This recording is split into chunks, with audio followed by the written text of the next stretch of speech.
Hey everyone, wanted to make a quick video to sort of outline the lecture that we might have missed on Friday. So essentially today we will be talking about really going into cloud economy. Okay, so having said that, got a couple announcements.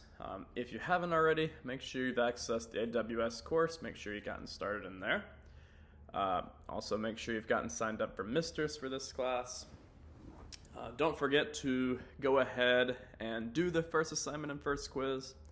Although me and Dr. Piercy did decide to push it back. It was going to be due Friday. Decided to make it be due on Monday instead.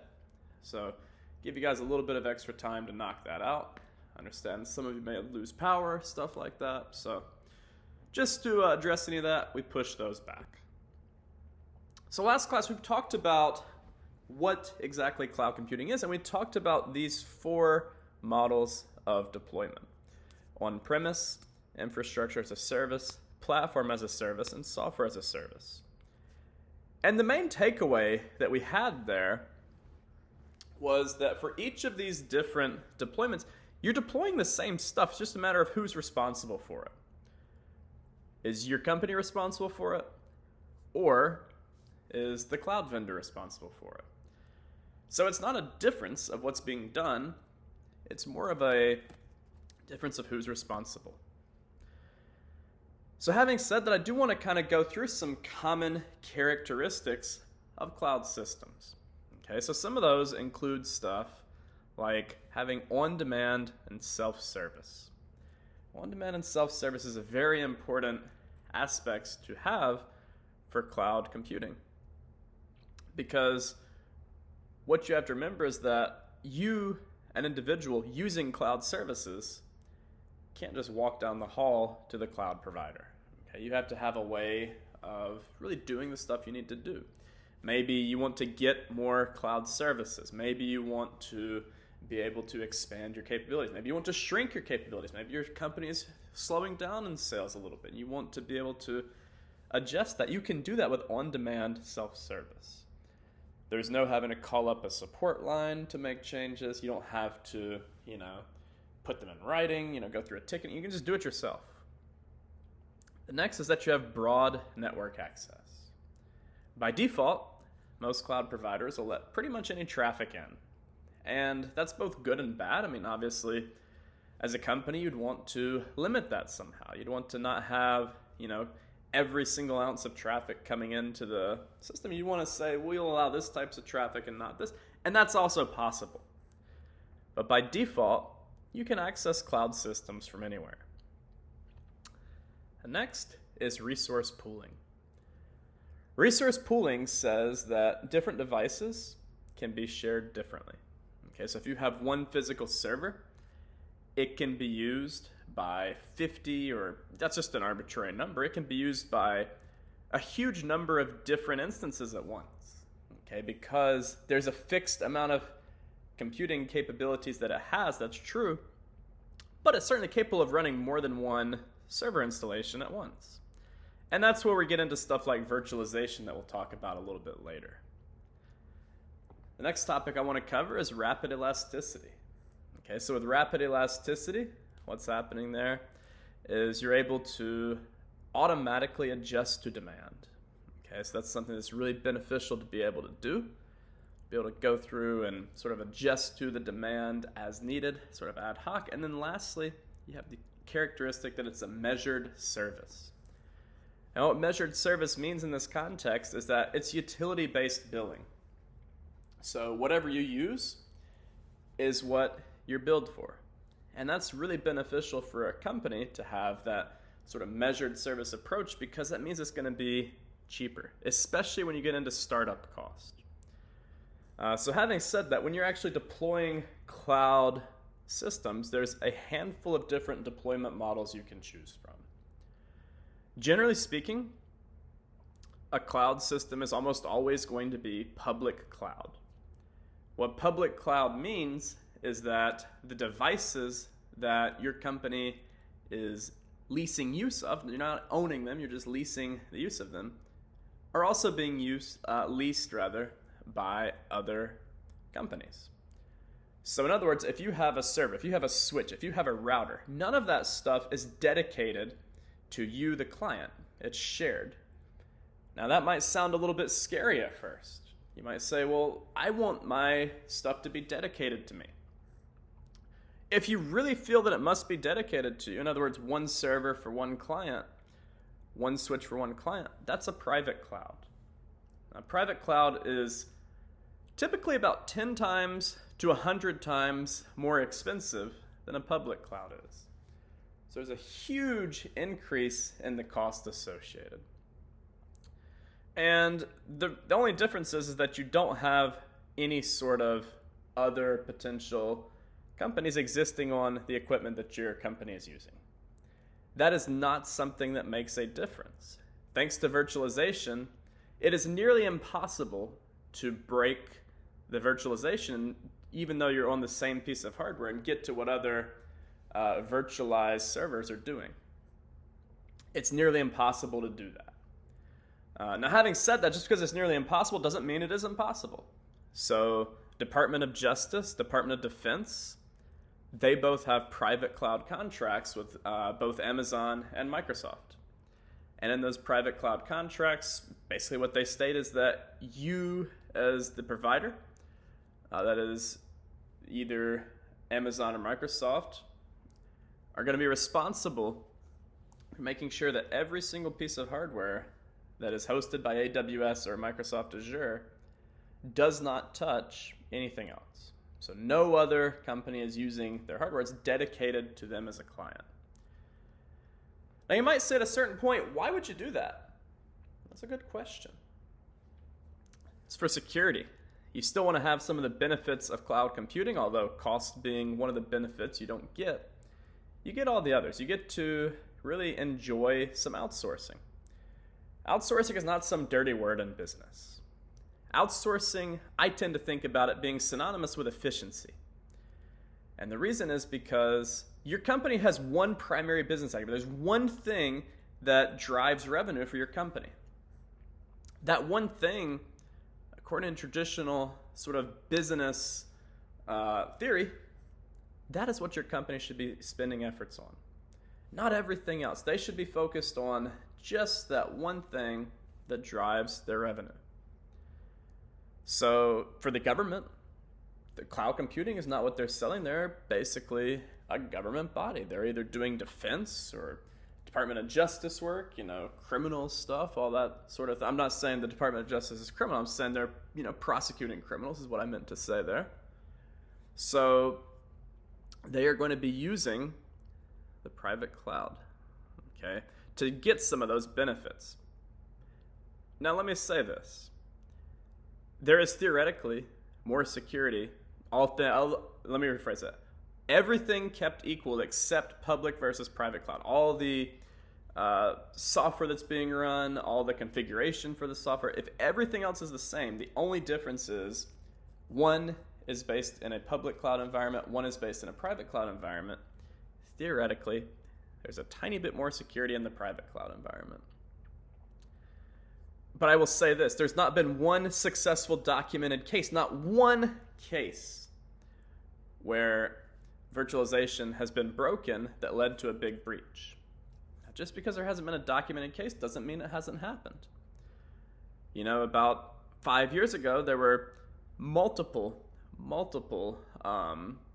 pretty severe exploits that were made possible thanks to the microcode and a lot of common processors, including the Intel Xeon line, including the AMD Opteron line, and including a lot of other lines. So it is possible that we don't have documentation, we don't have any proof that it's happened. It could happen.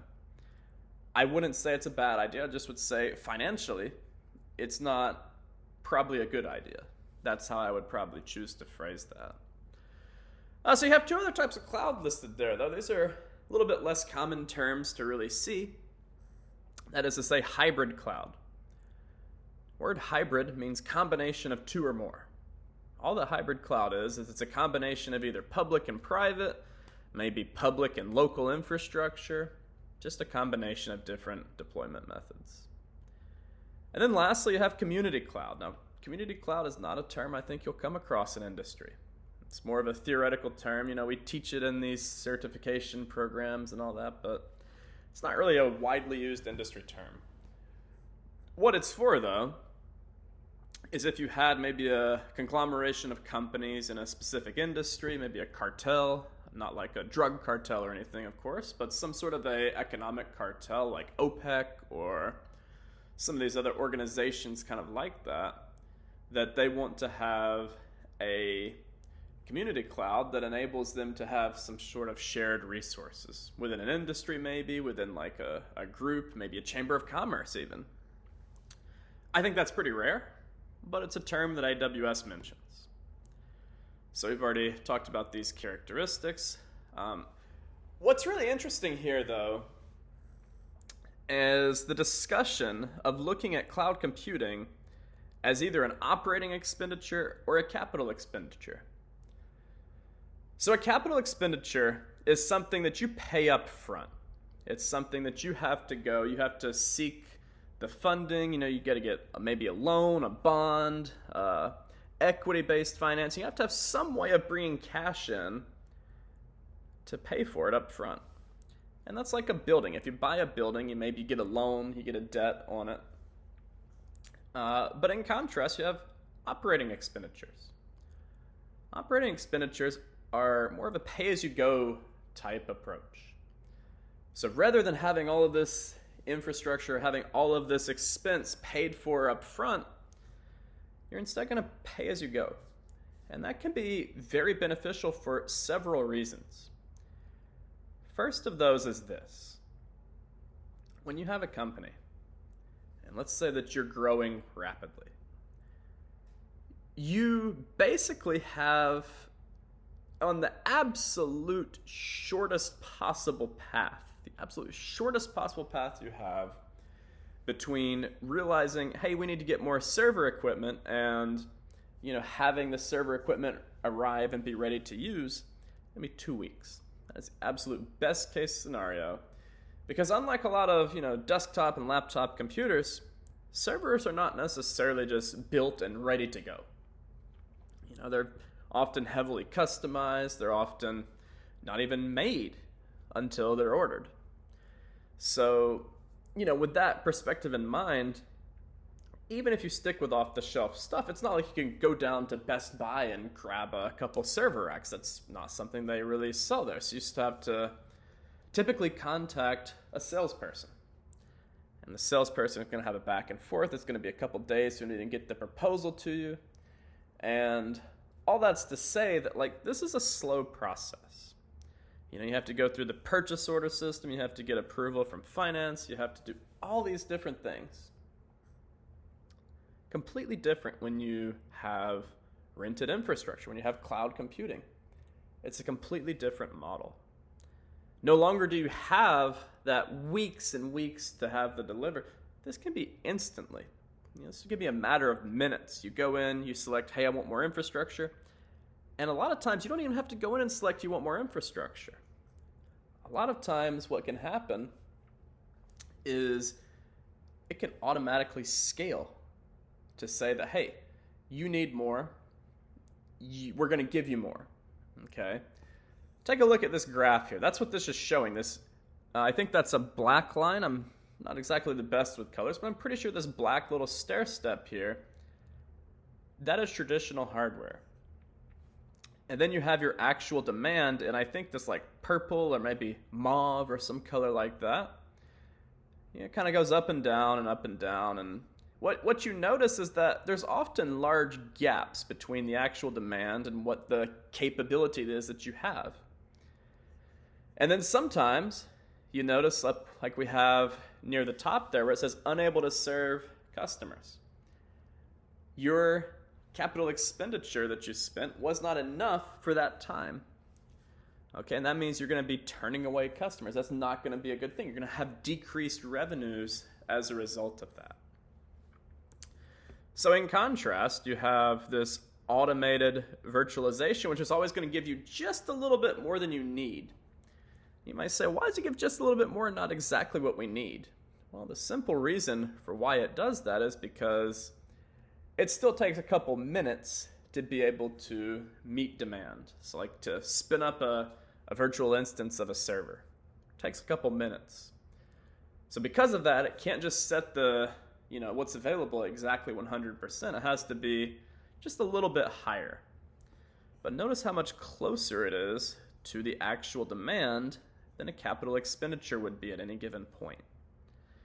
And that's really the real benefit of this, is that not only is it not funding you have to have up front, it's stuff you can pay as you go, more able to be much more closely tied to your your situation. If you're decreasing, because what you have to remember about capital expenditure, especially enterprise IT hardware, is this. It's going to depreciate maybe 30 to 50% of its value every single year. Such that after 3 to 5 years, it's practically worthless. Okay? So a common argument that I hear from people is they say, well, I get that cloud computing, maybe you pay for what you need sort of thing with cloud computing. I get that. But some people will say, but I kind of like owning the hardware. I like the fact that I don't have to continually upgrade it. If your demand stays the exact same, that might be true. But number one, hardware doesn't last forever. Number two, there's very little residual value from used hardware. And then number three is that even if it were to last forever, if your demand changes and stuff becomes outdated, it's just not really an argument I would want to make when it comes to capital expenditure. I'm not saying it doesn't work for any circumstance, just generally speaking, I think operating expenditures are going to be the way to go in this equation. Now, another thing you have to remember about that is that these cloud providers, there's over 100 different cloud. In fact, some estimates put it around 500 to 700 different providers of cloud computing services. Their profit margins are almost exclusively 10% or below. So they're not, making crazy amounts of money. There's a huge amount of competition. There's a lot of different market entrants. There's always, new companies coming in offering different services. There's not a lot of money in that space. So if you have an industry that's not making crazy amounts of profit, it's probably not going to be profitable to do that if it's not your primary business activity. That's another thing to think about there. I would also encourage a firm to think about their budget. What can we afford to spend? Because with cloud services, you'll find that the sky's the limit. You can have the fastest, the highest end cloud services. You can have a more sort of, I don't want to say meager, but you can have, much more reasonable amount of cloud services. And there's basically going to come down to what does the firm need? And then you start to get into stuff like capacity. Do we want to assign a fixed capacity, or do you want to have a dynamic capacity? I would say in most cases, you want to have dynamic capacity. It's going to be a lot more cost efficient. It's also going to provide a better experience to users in periods of high demand because it'll automatically scale up. But sometimes, particularly in organizations with a very sort of fixed budget, it can be advantageous to have that be something that is fixed. So you have the flexibility there either way. Think about the firm's size.